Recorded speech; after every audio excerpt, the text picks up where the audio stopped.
तारीख है जिसने भारतीय राजनीति की दिशा काफी हद तक बदल दी। ये वही दिन है जब 1975 में इलाहाबाद हाई कोर्ट ने इंदिरा गांधी के खिलाफ फैसला सुनाते हुए उन्हें चुनाव में धांधली का दोषी पाया और उनका चुनाव रद्द कर दिया।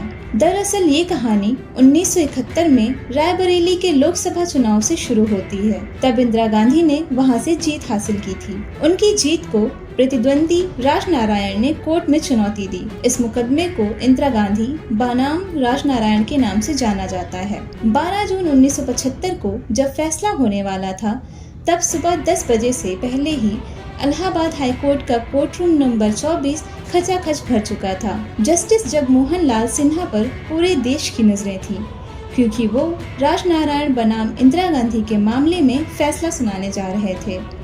इंदिरा गांधी को रायबरेली में जबरदस्त जीत हासिल हुई थी। उन्होंने संयुक्त सोशलिस्ट पार्टी के उम्मीदवार राजनारायण को भारी अंतर से हराया था। हालांकि राजनारायण न केवल लगातार अपनी जीत के दावे कर रहे थे, बल्कि उन्होंने चुनाव परिणाम आने से पहले ही अपना विजय जुलूस भी निकाल दिया था। जब परिणाम घोषित हुआ तो राजनारायण हार चुके थे। राजनारायण हारे और कोर्ट की शरण में गए। नतीजों के बाद राजनारायण शांत नहीं बैठे। वे अदालत गए। वहां उन्होंने करीब 7 ऐसे मामलों की सूची अदालत को सौंपी, जिसके जरिए उन्होंने दावा किया कि इंदिरा गांधी ने चुनाव में धांधली की और चुनाव जीतने के लिए सरकारी मशीनरी और संसाधनों का दुरुपयोग किया। लिहाजा उनका चुनाव निरस्त कर दिया जाए। अदालत ने उनके आरोप पत्र में ज्यादातर मामलों को खारिज कर दिया था, लेकिन कुछ मामले ऐसे थे जिसे अदालत ने सही पाया, क्योंकि प्रधानमंत्री हाउस के वाहन भी इस चुनाव में उनके चुनाव क्षेत्र में देखे गए थे।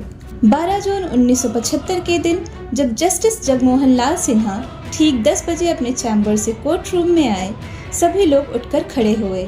शुरुआत में ही उन्होंने साफ कर दिया कि राजनारायण की याचिका में उठाए गए कुछ मुद्दों को उन्होंने सही पाया है और 2 मामलों में इंदिरा गांधी दोषी पाई गई हैं। राजनारायण की याचिका में जो 7 मुद्दे इंदिरा गांधी के खिलाफ गिनाए गए थे, उनमें से 5 में तो जस्टिस सिन्हा ने इंदिरा गांधी को राहत दे दी थी, लेकिन 2 मुद्दों पर उन्होंने इंदिरा गांधी को दोषी पाया था और इंदिरा गांधी 6 साल के लिए चुनाव लड़ने के लिए अयोग्य हो गयी। और फैसले में अदालत ने पाया कि जनप्रतिनिधित्व कानून के तहत इंदिरा गांधी ने सरकारी संसाधनों का दुरुपयोग किया है, लिहाजा उन्हें अगले 6 सालों तक लोकसभा या विधानसभा का चुनाव लड़ने के अयोग्य ठहराया जाता है। इस मुकदमे में पहली भारतीय प्रधानमंत्री अदालत में पेश हुई। सवाल ये भी था कि जज के सामने प्रधानमंत्री और बाकी लोग शिष्टाचार कैसे हों, क्योंकि अदालत में सिर्फ और सिर्फ जज के प्रवेश करने पर ही उपस्थित लोगों के खड़े होने की परंपरा है, पर जब प्रधानमंत्री सामने हो तो जस्टिस सिन्हा ने कहा, अदालत में लोग तभी खड़े होते हैं जब जज आते हैं, इसलिए इंदिरा गांधी के आने पर किसी को खड़ा नहीं होना चाहिए। अदालत में इंदिरा गांधी को करीब 5 घंटों तक सवालों के जवाब देने पड़े। इंदिरा गांधी और उनके समर्थकों को अंदाजा लगने लगा था कि इलाहाबाद हाई कोर्ट का फैसला उनके खिलाफ जा सकता है। ऐसे में जज को मनाने की कोशिश भी हुई, लेकिन जस्टिस सिन्हा किसी दबाव में नहीं आए। हालांकि इस फैसले के बाद इंदिरा गांधी सुप्रीम कोर्ट गईं, लेकिन इस बीच सुप्रीम कोर्ट के वेकेशन जज जस्टिस VR कृष्ण अय्यर ने भी कहा कि उन पर भी इस केस को लेकर दबाव बनाने की कोशिश की गई थी। जस्टिस कृष्ण अय्यर ने स्वीकार किया था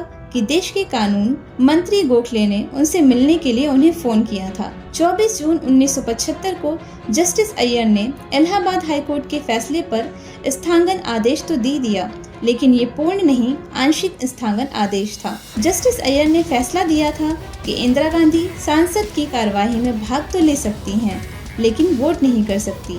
यानी सुप्रीम कोर्ट के इस फैसले के मुताबिक इंदिरा गांधी की लोकसभा सदस्यता चालू रह सकती थी। विपक्ष ने इंदिरा गांधी पर अपने हमले तेज कर दिए।